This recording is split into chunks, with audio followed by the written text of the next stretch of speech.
Nicolas Sarkozy est donc arrivé en fin de matinée à l'école navale de Lanvéoc-Poulmic dans le Finistère. Dans quelques instants, il doit prononcer ses vœux aux armées, les derniers de ce mandat chargé en conflits internationaux avec notamment la perte de 78 soldats français en Afghanistan, dont 4 venaient de l'Orient.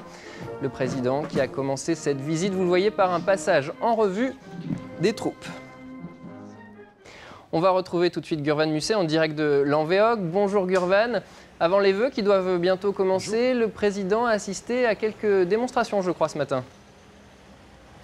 Oui, c'est ça, c'est-à-dire que le chef de l'État est arrivé en début de matinée dans le Finistère. Il y a 5 avions qui ont fait le déplacement pour, donc vous l'avez compris, une très importante délégation. 5 avions du côté de Brest-Guipava. Et puis le chef de l'État est arrivé ensuite vers 11 h ici à l'école navale de Lanvéoc-Poulmic, où il a pu tout d'abord rendre hommage à l'hélicoptère Caïman et surtout à l'équipage, les 4 membres d'équipage de cet hélicoptère. Vous savez, c'est le nouvel hélicoptère de la marine qui a été mis en service le 9 décembre dernier. Et dès le 16 décembre, pour la tempête, la fameuse tempête Joachim, il était déjà dans le feu de l'action et il avait pu intervenir sur le naufrage du cargo TK Bremen. Et donc aujourd'hui, le chef de l'État a tenu à rendre hommage à ces marins.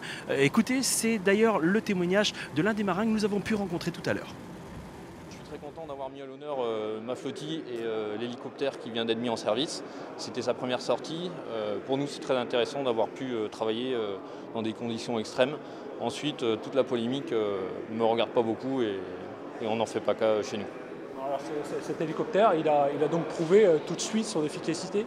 Il a été au rendez-vous, oui, c'était des conditions assez importantes puisqu'il y avait 60 nœuds de vent, une grosse mer, on avait des vagues qui se cassaient sur le flanc du bateau et qui montaient très haut.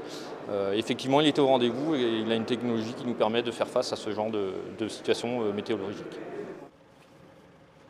Voilà, et puis ce que ce marin nous disait hors caméra, hors micro tout à l'heure, c'est qu'il était certainement plus stressé aujourd'hui à l'idée de rencontrer le chef de l'État qu'il ne l'était lorsqu'il était en pleine intervention au-dessus du TK Bremen. À terme, je vous le rappelle, ce sont 9 hélicos tel le Caïman qui seront basés ici dans le Finistère et qui interviendront par exemple sur les naufrages mais également sur les cas de piraterie. Alors qu'il est, le chef de l'État est attendu dans une salle juste à côté de nous. Il a passé en revue les troupes, vous l'avez vu tout à l'heure. Il a pu également regarder de près un simulateur de navigation et rencontrer également des élèves de l'école navale.